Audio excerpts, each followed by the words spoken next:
Ouais. Ah, voilà. C'est bon. Tu m'entends? Oui, très bien.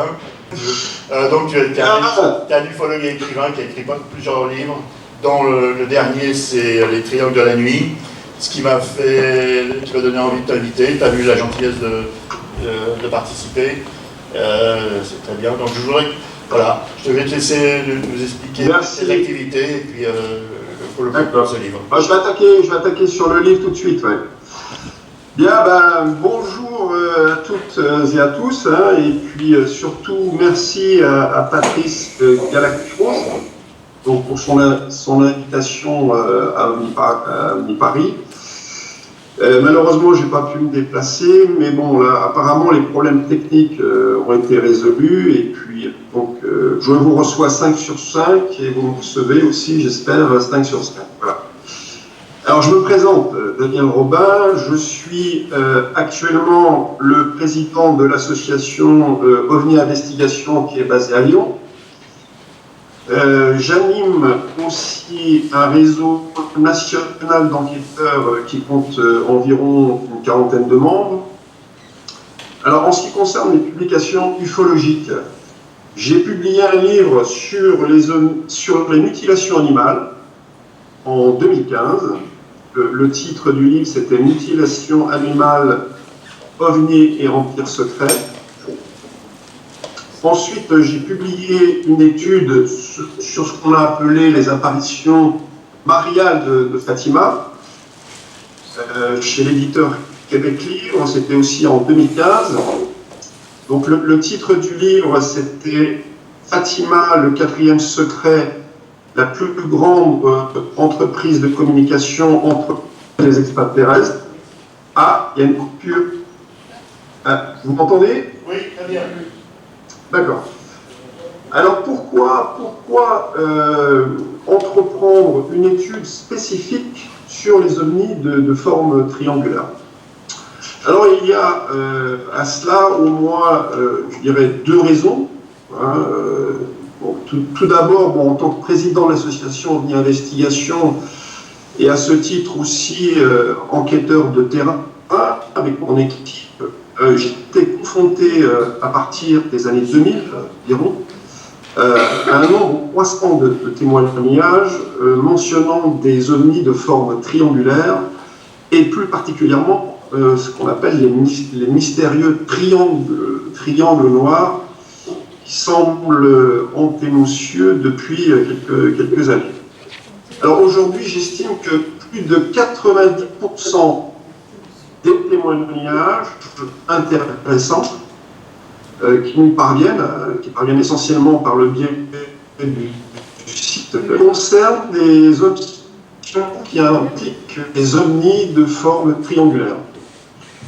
Alors donc ce nombre croissant de témoignages mentionnant ce type d'ovni triangulaire m'a à la fois beaucoup intrigué, je dirais, impressionné aussi, et aussi surtout passionné. Ça m'a vraiment, j'ai une passion pour ce type d'ovni triangulaire, et puis j'ai cherché à comprendre ce qui se passait.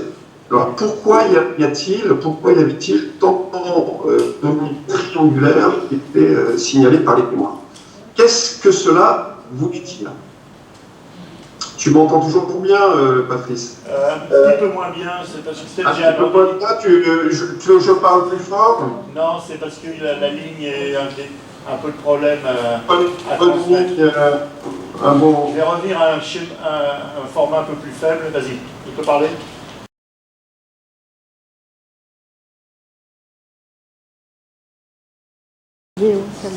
Daniel, j'ai coupé et reconnecté. Je te vois pas par contre. Ah, ça y est, c'est bon. J'ai coupé et reconnecté. Tu m'entends? Oui, c'est bien là. Je continue? Oui, s'il te plaît. Alors, bon, donc, devant le nombre croissant de témoignages concernant des ovnis triangulaires qu'on recevait donc à OVNI Investigation, la question c'est pourquoi y avait-il tant de triangles qui étaient signalés par les témoins? Qu'est-ce que cela voulait dire? Alors bien sûr, les cas qui nous parvenaient c'était des cas français, mais en faisant quelques recherches sur Internet et en consultant les statistiques du site, de l'excellent site Delta Initiative, alors je ne sais pas s'il y a des personnes dans la salle qui connaissent le site Delta Initiative, qui est consacré exclusivement donc, aux ovnis triangulaires. Donc, en consultant ces statistiques, j'ai vite compris et j'ai pris conscience que ce phénomène des apparitions de triangles était un phénomène qui avait une dimension mondiale, internationale. Alors, il n'y avait pas que la France, ça concernait le monde entier. Alors, à titre d'exemple, le nombre de cas recensés, par exemple aujourd'hui, hein, le 2 juillet 2019, sur le site Delta Initiative, c'est plus de 2000 cas. 2000 cas recensés. Alors, je publie dans mon livre, c'est l'image que vous voyez certainement à l'écran, je publie dans mon livre, à la page 33, des statistiques que j'ai trouvées dans l'excellent livre de M. Gildas Bourdet, qui est intitulé « OVNI vers la fin du secret », point d'interrogation, qui a été publié en 2010 chez l'éditeur Le Temps Présent ou JMG. Voilà. Alors, qu'est-ce que nous montrent ces statistiques?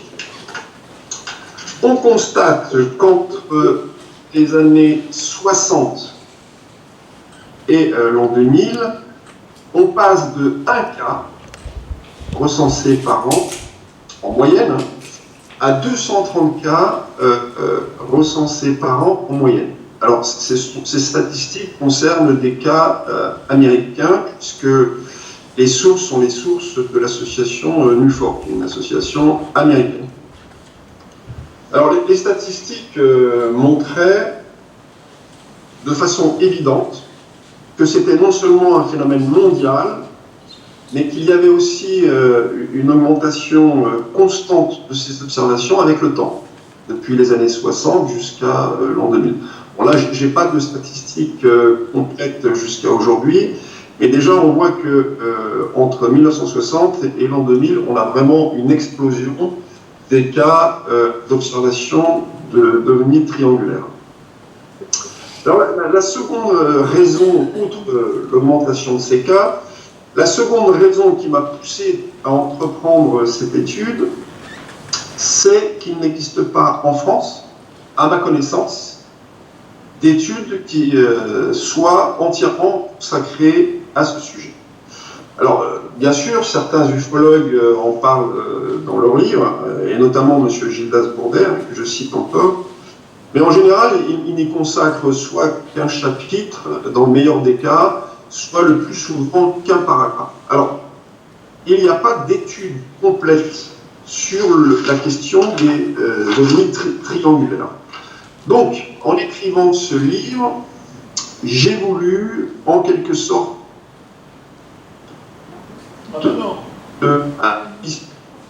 une étude aussi exhaustive que possible de ce sujet. Tu m'entends toujours, Patrice? De nouveau, oui. D'accord, parfait. Alors, je précise tout de suite que mon livre n'est pas un catalogue qui rassemblerait tous les cas d'ovnis qui ont été recensés dans le monde. Ce n'est pas du tout l'objectif et le but de cet ouvrage. C'est plutôt, je dirais, une analyse actuelle vis-à-vis de ce phénomène des caractéristiques de ces engins triangulaires. Voilà. Ce n'est pas un catalogue. Bon, ceux qui l'ont lu, ils auront compris. Alors, dans cette étude, j'ai essayé d'être le plus rigoureux possible. Alors, la première chose à faire, qui m'a semblé important, était essayer de classer les différents types d'ovnis triangulaires, c'est-à-dire, bon, nous, on recevait des témoignages, et puis les témoins voyaient toutes sortes d'ovnis triangulaires, des grands, des petits, avec des 3 feux, pas de feu, etc. Donc, j'ai essayé de commencer par faire une classification. Voilà, tu peux mettre l'image 2. On voit un tableau avec une classification. Alors, au chapitre 2 de mon livre, je propose une classification en 5 grandes catégories. Alors cette classification, elle repose donc sur des critères, Un petit a, la forme générale de l'engin, c'est-à-dire ses dimensions. Petit b, le nombre et la couleur des feux, c'est-à-dire les lumières, les spots et puis les éclairages divers qui ont été aperçus sur la surface de l'engin. Alors c'est-à-dire le plus souvent, il s'agit de la surface inférieure. Il est très rare que les gens puissent voir la surface supérieure du triangle. Et petit c, troisième critère, la façon dont l'ovni triangulaire apparaissait au témoin, c'est-à-dire son apparence extérieure, telle que le témoin l'a vu. Donc, à partir de ces trois critères de base, j'ai établi les 50 catégories suivantes. Alors, première catégorie, je peux mettre l'image 3. C'est fait. Ce sont les triangles noirs à trois feux. Bon, c'est des triangles assez classiques. C'est le type de triangle qui est le plus souvent aperçu. Image 4, je peux mettre l'image 4. La deuxième catégorie, donc, ce sont les triangles noirs sans feu ou avec un seul feu. Il existe en effet des témoignages qui mentionnent des structures triangulaires noires sans aucune lumière. C'est simplement le témoin voit une plateforme noire. Alors, je crois que l'image que tu montres, c'est un cas qui s'est déroulé en plein jour. En plein jour. C'est rare, souvent bon, les triangles se manifestent la nuit, et là, le témoin a vu ce triangle, cette masse noire sans feu, en plein jour. Alors, c'est une reconstitution, c'est pas une photo. C'est pas la photo du triangle. Image 5, je vais mettre l'image 5. Donc, la troisième catégorie, c'est les triangles noirs à 4 feux, c'est-à-dire donc avec les 3 feux classiques positionnés à chaque angle, avec en plus un feu supplémentaire qui est généralement placé au centre de la structure. Alors, ce feu central est souvent de couleur rouge et parfois il se désolidarise de la structure sous la forme d'une boule rouge et qui a l'aspect incandescent et qui se comporte un peu comme une sonde qui va, semble-t-il, explorer l'environnement. Donc elle fait des tours en dessous de la structure triangulaire et hop, elle revient se positionner au centre du triangle. Ça a été notamment observé lors de la vague belge. Image 6. C'est bon. Alors, la quatrième catégorie, ce sont les triangles à feux multiples. Donc ils possèdent de nombreux feux, des petites lumières de couleurs différentes et qui sont toujours positionnés sur la surface inférieure. Donc là, les feux sont innombrables et c'est très variable. Image 7. Et enfin, donc, la cinquième catégorie, ce sont les triangles sans masse apparent, avec 3 ou plusieurs feux. Alors, ça veut dire que dans ce cas-là, le témoin perçoit des feux, perçoit plusieurs feux ou 3 feux qui semblent reliés entre eux par une masse, mais le témoin ne voit pas la masse. C'est comme si la structure était transparente et invisible. Et le témoin sent bien qu'il y a quelque chose qui relie ces lumières. Alors, est-ce que c'est comment dirais-je, de la furtivité de par l'OVNI?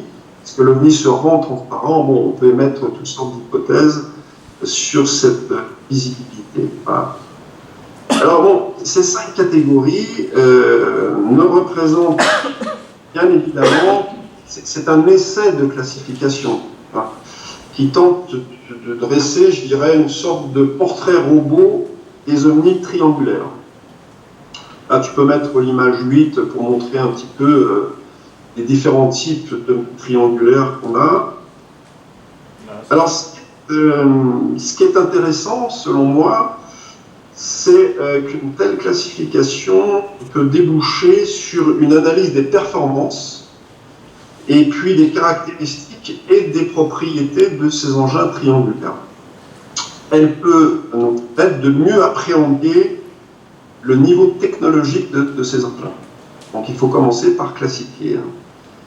J'envisage aussi la possibilité, mais bon, c'est une hypothèse, que en définitive, ces 5 catégories ne seraient peut-être que la manifestation que d'un seul type d'engin, donc qui manifesterait donc, en fonction des circonstances, des comportements et des apparences différents.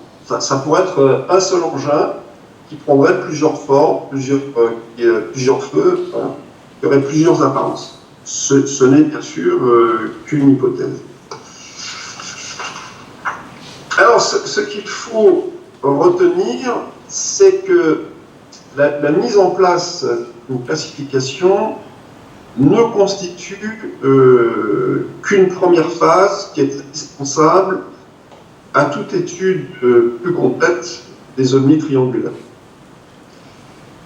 C'est la base, hein, c'est un préalable indispensable dont on ne peut pas faire l'économie. Il faut commencer par classer. C'est d'ailleurs, ce n'est que la seconde étape de la démarche scientifique. Alors, je ne sais pas s'il y a des scientifiques dans la salle, et on considère en général qu'il y a 5 étapes dans la démarche scientifique.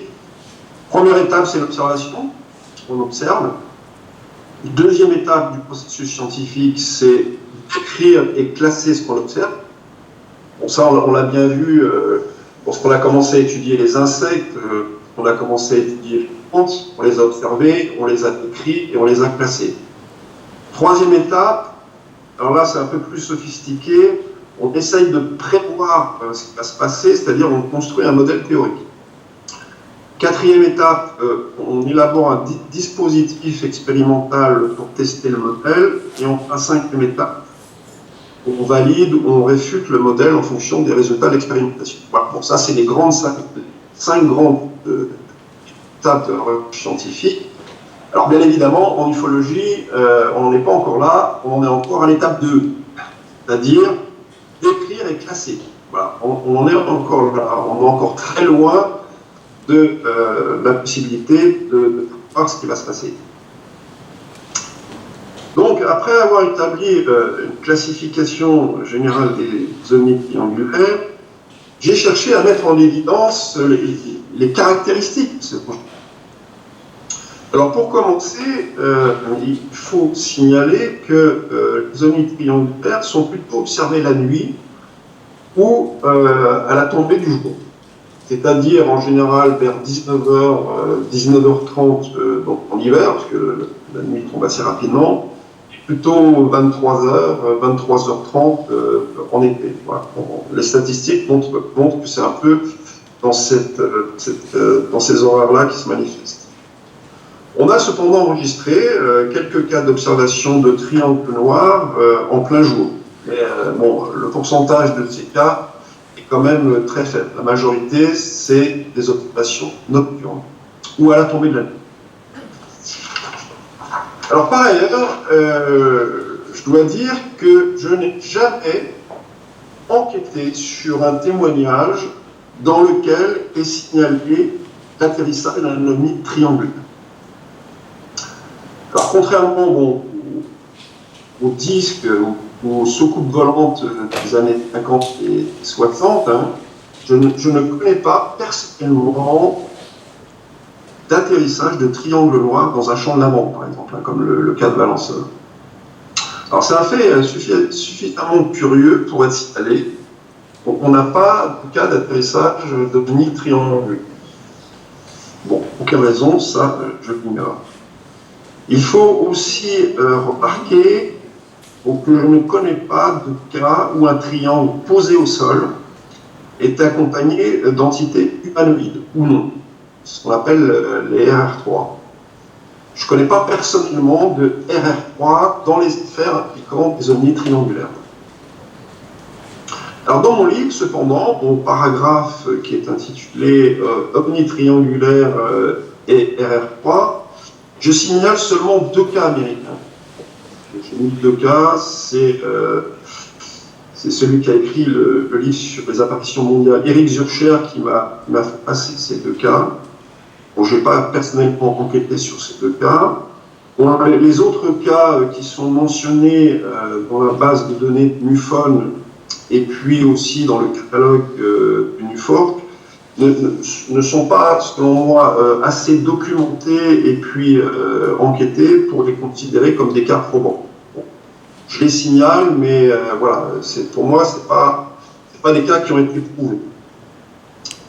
Donc, en ce qui concerne la forme de ces engins, bon, à part ceux qui sont vraiment triangulaires, on trouve aussi des cas impliquant des ovnis en forme de V, de chevron, et puis aussi des structures en forme de boomerang. On sait ce que c'est un boomerang. Alors, autre caractéristique, ce qui est souvent rapporté par les témoins, c'est le noir très particulier des triangles. Alors là, tu peux mettre l'image 9. C'est un cas américain qui s'est déroulé dans le Kentucky. Alors je consacre d'ailleurs dans mon livre, page 48, tout un paragraphe à cette question du noir, des triangles noirs, parce que je trouve ça absolument étrange. Il y a de très nombreux témoins. Les témoins disent que le noir des triangles qu'ils avaient observés était d'un noir profond. C'est les adjectifs qui sont mentionnés. Un noir de jet, un noir intense et même un noir soutenu. Alors, je rappelle que le noir soutenu est défini comme une teinte qui est plus noire que noire. Donc, ça ressemble à un trou noir, de toute sorte, hein. C'est ce qu'on appelle en physique un corps noir. Bon, tu peux mettre l'image 10, hein, c'est une autre vue de cas qui s'est déroulé aux États-Unis. Alors, ce noir des triangles noirs, je trouve que c'est un point intéressant à souligner, car ça suggère que la surface des triangles noirs serait peut-être faite d'une substance qui pourrait absorber la lumière à plus de 99%. Tu m'entends bien, Patrice? Oui, très bien. Alors, en faisant des recherches, j'ai trouvé qu'il existait sur notre planète un matériau qui a les mêmes propriétés et qui est capable d'absorber la lumière à plus de 99%. C'est ce qu'on appelle le Vantablack. Alors, le Vantablack, c'est un acronyme anglo-saxon qui a été mis au point par une société anglaise qui est spécialisée dans les nanotechnologies. Parce que pour obtenir ce matériau, il faut travailler au niveau des nanoparticules. Un des effets étonnants de cette capacité exceptionnelle d'absorption de la lumière, c'est le fait que les structures triangulaires noires paraissent plates, c'est-à-dire sans épaisseur apparente. On le voit très bien sur la diapo que tu projettes. Les témoins avaient l'impression de voir une structure quasiment plate, un plateau. C'est comme si l'OVNI, en fait, n'avait que 2 dimensions. Le noir intense, dont serait revêtu l'OVNI, supprime la perception de la 3e dimension, c'est-à-dire l'épaisseur. Ça ne veut pas dire que cette épaisseur n'existe pas, hein. Simplement, le témoin ne l'aperçoit pas. Alors, il y a une autre propriété intéressante du Vantablack, c'est son hydrophobie, c'est-à-dire sa capacité à ne pas être mouillé, même s'il est plongé dans l'eau. Plonge un corps qui est revêtu de Vantablack, il n'est pas mouillé, il ressort sec. C'est un matériau qui repousse littéralement l'eau. Alors donc, au regard des propriétés du Vantablack, j'ai l'hypothèse, ce n'est qu'une hypothèse, selon laquelle la surface des triangles noirs pourrait être recouverte d'un matériau qui possède les mêmes propriétés que le Vantablack. Cela va expliquer par exemple les caractéristiques visuelles de ces engins et aussi la possibilité qu'ils auraient de se déplacer dans l'eau. On a déjà vu des ovnis qui plongent dans l'eau et qui ressortaient dans l'eau. Alors cela, ça me semble une piste de recherche quand même assez intéressante. Une autre caractéristique des ovnis triangulaires, c'est qu'ils volent souvent à basse altitude. C'est-à-dire, basse altitude, c'est seulement à quelques dizaines de mètres seulement, et même lorsqu'ils survolent des villes ou des centrales nucléaires. À ce propos, la fameuse affaire de Goldfish. Donc, on a des cas où les témoins ont vu des ovnis triangulaires à Lyon, par exemple. Et l'OVNI était seulement à 20 mètres au-dessus des toits de Lyon. Donc c'était vraiment une très très basse altitude. Il est aussi rapporté que les triangles se déplacent lentement. Ils se déplacent beaucoup plus lentement que les avions de ligne, par exemple. Et surtout, ils sont parfaitement silencieux, sauf dans certains cas où les gens perçoivent des bourdonnements. Et le plus souvent, les triangles noirs sont parfaitement silencieux. Alors, cette question du silence m'a beaucoup intéressé, et souvent c'est un silence étrange et particulier qui est mentionné par de nombreux témoins qui disent que l'ambiance générale avait changé au moment de l'observation du triangle. Il signale que tout était devenu soudain silencieux. Alors c'est un peu comme si le témoin se retrouvait brusquement dans une bulle et qu'il était de l'extérieur. Dans mon livre, je cite d'ailleurs plusieurs cas qui illustrent cette étrange situation qui est décrite par les témoins. À la page 88 du livre, par exemple, j'expose le cas de M. Carnic. Et là, tu peux passer l'image 11. Voilà, c'est fait. Voilà, donc ça c'est le cas de M. Carnic, c'est un cas sur lequel j'ai personnellement enquêté, enfin que l'association ONU Investigation a personnellement enquêté. Donc M. Carnic a observé un triangle noir en novembre 2008, vers 18h, c'était à Vaux-en-Velin. Je ne sais pas si les gens connaissent Vaux-en-Velin. C'est une commune qui est située dans la banlieue lyonnaise. Donc, son observation s'est déroulée en pleine ville. Un carrefour ayant 5 embranchements, à 18h, avec une circulation importante, et puis il y avait des piétons. Donc, c'était très animé. On imagine, à 18h, à Vaux-en-Velin. Donc, au moment où M. Carnic voit le triangle, alors, le document qui est présenté, c'est exactement une photo de l'endroit où l'observation a été faite. Bon, c'est l'immeuble qui a été survolé par le triangle noir. Donc le triangle noir avait cet aspect noir avec un feu à l'avant qui semblait éclairer le carrefour. Donc au moment où M. Carnic voit le triangle noir, juste à quelques mètres au-dessus de l'immeuble bordant le carrefour où il se trouvait, il a soudain l'impression d'être tout seul. Il n'y avait plus de voiture et plus qu'un bruit de la ville. Tout était devenu silencieux.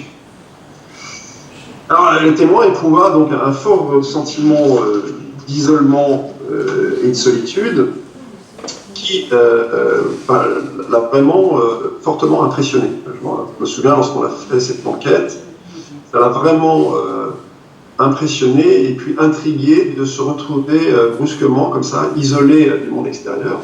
Et une fois que l'OVNI donc, a disparu, il a disparu très rapidement, il s'est comme éteint sur place. Le témoin a perçu à nouveau les bruits de la ville, les voitures qui passaient, les piétons, etc. C'est un peu comme si le témoin avait été isolé de son environnement. Alors c'est pour moi l'une des caractéristiques les plus étranges, je dirais, de ces ovnis triangulaires. C'est comme si, alors ce n'est qu'une hypothèse, c'est comme s'il y avait une déformation locale de l'espace-temps.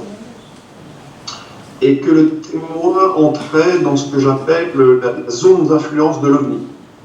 C'est-à-dire l'OVNI crée autour de lui une espèce de zone d'influence qui pourrait être une déformation locale de l'espace-temps.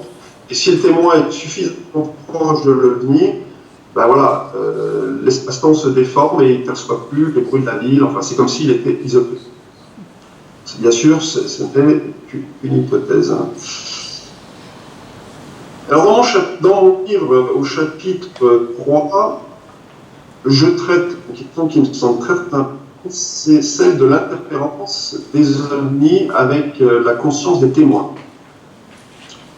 Alors, dans certains cas, en effet, il semble y avoir comme une sorte de connexion psychique entre l'ovni triangulaire, parce que bon, c'est le sujet de mon étude, et puis le témoin. Alors, je me suis beaucoup étendu dans mon livre sur ce sujet, car c'est pour moi une dimension qui est très importante de ce phénomène des triangles. J'expose dans mon livre 4 cas, donc des cas personnellement enquêtés, hein, ce ne sont pas des cas qui sont repris sur Internet ou dans des livres.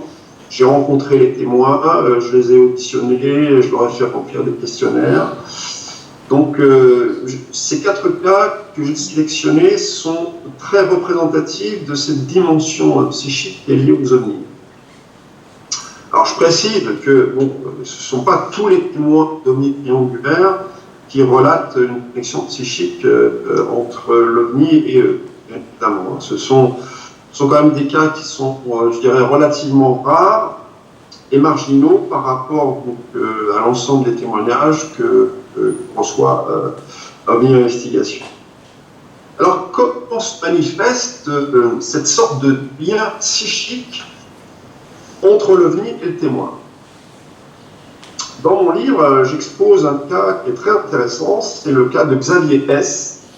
Alors S, parce que le témoin veut garder l'anonymat, bon, c'est quelqu'un qui était gardien dans un établissement pénitentiaire, donc qui habitait à Nantes au moment des faits. Et là, tu peux passer l'image 12. Ouais, c'est bon. Alors, on est le samedi 27 août 2016, vers 23h45, et Xavier voit passer donc au-dessus de son immeuble à Nantes, hein, dans un quartier très peuplé, un immense triangle bas avec plusieurs feux sous sa face inférieure. Donc le triangle noir, les dimensions, selon témoin, sont estimées à 60 mètres. Donc là, le document qui est projeté, c'est le dessin qui a été fait par le témoin, avec les légendes. C'est lui qui a fait ce dessin et qui l'a envoyé. Voilà. Donc il a bien marqué les dimensions. Bon, alors ça reste des dimensions approximatives et subjectives, mais c'était quand même un engin de dimension imposante. Donc, le triangle se déplace très lentement, à environ 200 mètres au-dessus de l'immeuble où habitait Xavier. Et comme il me l'a confié, il a eu tout le temps d'observer le triangle et de voir tous les détails de la surface inférieure du triangle. Alors ce soir-là, Xavier était donc assis dans son divan et puis regardait la télévision. Et puis soudain, alors là, j'emploie ses propres termes, il a ressenti comme un appel puissant auquel il était impossible d'échapper. C'était, selon ses propres termes, un appel qui était irrésistible. Hein, il était assis dans son divan et puis soudain, il se sent comme appelé et il se dirige vers la fenêtre et son balcon. Et là, il voit un engin triangulaire passer au-dessus de son immeuble. Xavier avait à côté de lui un téléphone portable, mais c'était dans l'incapacité mentale d'utiliser son téléphone portable pour faire une photo. Hein. Au moment où il a voulu prendre son téléphone, et il a eu un mal de tête épouvantable et il n'a pas pu servir de son téléphone. Ça arrive d'ailleurs très très souvent.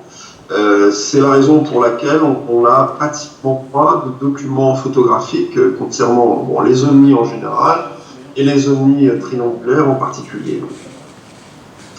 Alors, Xavier m'a dit qu'il a eu l'impression d'être observé par le triangle ou par quelque chose qui était situé à l'intérieur du triangle. Il n'a pas vu d'entité et il sentait bien que ce triangle était comme habité ou piloté par quelque chose d'intelligent. Alors, c'est là où ça devient un peu extraordinaire. Donc, au moment où il se tient sur son balcon, il est en train de regarder le triangle et capte de façon télépathique, selon ses propres termes, un message qui se décompose en 4 parties.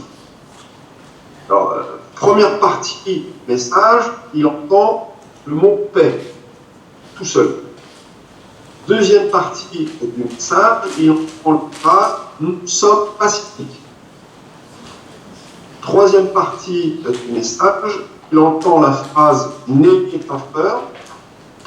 Et enfin, quatrième partie du message, il entend la phrase nous viendrons vous voir encore plus souvent. Voilà. 4 phrases qu'il entend. Alors, il entend. C'est-à-dire que il y a quelque chose qui se passe dans sa tête. Il y a un message. Alors, il le décrit. Alors, voici comment Xavier décrit ce qu'il a ressenti. Bon, je le cite, c'est page 185 dans mon livre. Le message est venu avec une force implacable dans mon esprit.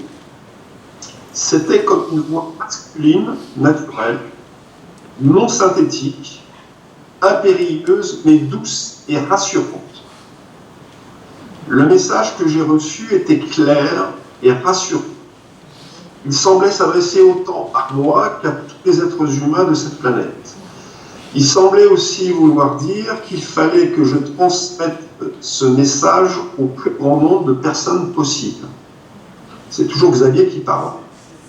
C'est d'ailleurs ce que j'essaye de faire depuis mon observation en faisant le récit de mon expérience à des personnes connues ou inconnues. Et il ajoute, j'ai bien senti que la partie du message qui dit « nous viendrons nous voir encore plus souvent » ne signifiait pas un débarquement proche sur Terre des visiteurs, mais qu'ils viendraient plus souvent à l'avenir pour nous observer. En venant plus souvent, ils avaient sans doute l'intention de soulever un peu plus pour nous le voile de mystère qui entoure cet étranger. Il fallait, pour le moment, que nous nous contentions de ces apparitions furtives, mais je suis persuadé, toujours Xavier, que nous devrions nous attendre à d'autres apparitions de triangles au-dessus de nos vies. Voilà. C'est ce qu'a ressenti Xavier et c'est ce qu'il m'a dit et confirmé. Xavier note enfin que le vaisseau dégageait une puissance psychique inimaginable. Et il sentait que cette force psychique était irrésistible. Et cette impression, on a souvent parlé ensemble, l'a beaucoup marqué. On a souvent reparlé là-dessus. Alors, lors de nos entretiens, Xavier a toujours insisté sur le fait que le message qu'il avait reçu et comme entendu dans sa tête était apaisant. En aucun cas, il y avait une agressivité dans ce message. Voilà. Donc là, on a un beau cas de connexion psychique entre un témoin, le témoin d'un ovni triangulaire, et l'ovni lui-même. Voilà. Je n'ai pas d'explication, je relate simplement ce que le témoin. Et il y a 3 autres cas comme ça dans le livre. Alors, pour conclure cette question de la dimension psychique du phénomène ovni en général, je vais citer un texte de Jacques Vallée, qui est un extrait de son livre que tout le monde connaît, qui s'appelle Le Collège invisible, et qui, bien qu'il ait été publié en 75, Le Collège invisible en 75, est toujours d'actualité. Alors voilà, je cite Jacques Vallée. La clé, ce que dit Jacques Vallée pose son pesant d'or. la clé de la compréhension du phénomène ovni réside dans les effets physiques qu'il produit ou dans le changement de conscience psychique qu'il peut faciliter chez ceux qui l'observent. Leurs vies sont souvent changées profondément et ils développent des talents étranges dont ils ne maîtrisent pas aisément les conséquences psychologiques. Plus loin, il ajoute l'influence du phénomène ovni sur la créativité et les aspirations à long terme de l'homme est probablement très grande. Le fait que nous n'ayons aucun élément de méthode scientifique pour analyser cette influence n'est qu'une nouvelle preuve du fait que nous savons bien peu de choses sur notre vie psychique. Et enfin, il dit, c'est un triste commentaire sur l'état de notre connaissance de l'esprit humain. Voilà ce que disait Jacques Vallée déjà en 1975. Alors je crois que les remarques de Jacques Vallée sont parfaitement exactes et pertinentes, et puis elles soulignent fort justement le fait qu'il existe une dimension psychique du phénomène ovni qui nous échappe encore complètement. Voilà, c'est la conclusion à laquelle je suis parvenu. Alors, je ne vais pas trop m'étendre sur le livre, je voudrais simplement terminer cette brève présentation. Je voudrais revenir au titre que je donne à mon introduction. Voilà. Le titre de l'introduction, et là tu peux passer l'image 13.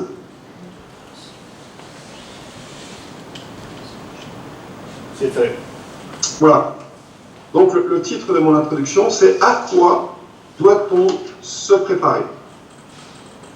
Et cette formule est directement inspirée donc, du fameux rapport Cometa et du livre qui est publié donc, à partir de ce rapport. Bon, le titre complet du livre, c'est « Les ovnis et la défense, à quoi doit-on se préparer ?» Alors je rappelle brièvement, tout le monde connaît le rapport Cometa. Le rapport Cometa a été publié en 1999, donc ça a été publié dans un hors-série de VSD. Et puis il a été remis donc, en main propre au Premier ministre de l'époque, qui était Lionel Jospin, par Jacques Velasco. Alors lorsqu'elle est sortie en 1999, cette étude qui avait été réalisée par des militaires et puis des scientifiques de haut niveau n'a pas eu l'impact espéré. Au moins en France, parce qu'aux États-Unis, il y a quand même eu quelques réactions. Notamment Leslie Kahn avait écrit un article intéressant sur le rapport. Donc, le rapport disait en sous-titre « À quoi doit-on se préparer ?» La question donc, formulée par le Cometa était abrupte, mais elle avait au moins le mérite d'être clairement posée. Elle semblait, pour moi, lancer un message d'alerte. Elle voulait peut-être dire, c'est comme ça que je l'interprète, réveillez-vous, prenez conscience de ce qui se passe au-dessus de votre tête. Mobilisez-vous et concertez-vous. Voilà. Pour moi, la formule « à quoi doit-on se préparer » signifie dans le fond qu'il ne faut pas rester passif vis-à-vis d'un phénomène que l'on ne comprend pas, mais qui est potentiellement, et je dis bien potentiellement, dangereux.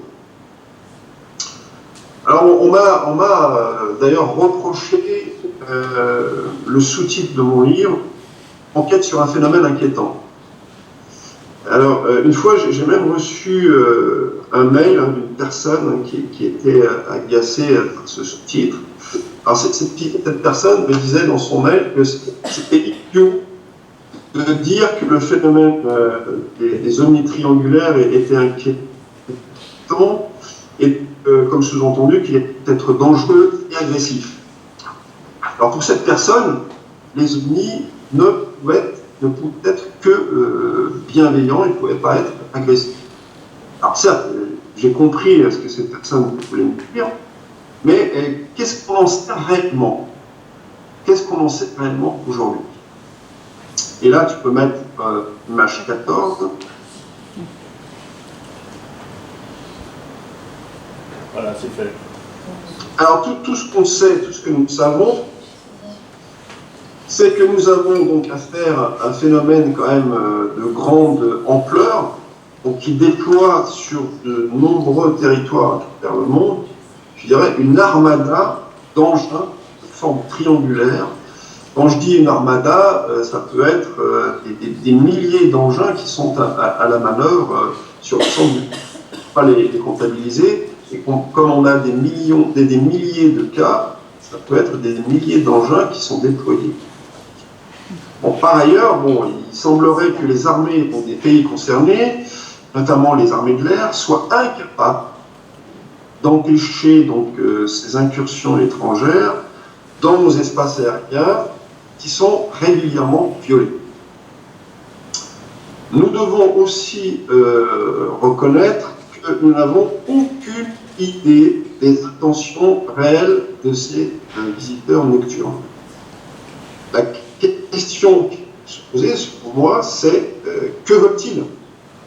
Quelles sont leurs intentions? Pourquoi sont-ils là? Tout ce que je peux dire, et c'est une conclusion qui me semble parfaitement logique, c'est que les manifestations donc, de ces ovnis triangulaires obéissent certainement à un plan. Je ne pense pas qu'elles soient gratuites. Ça serait absurde de déployer, je veux dire, une logistique si importante s'il n'y avait pas derrière quelque chose, un plan.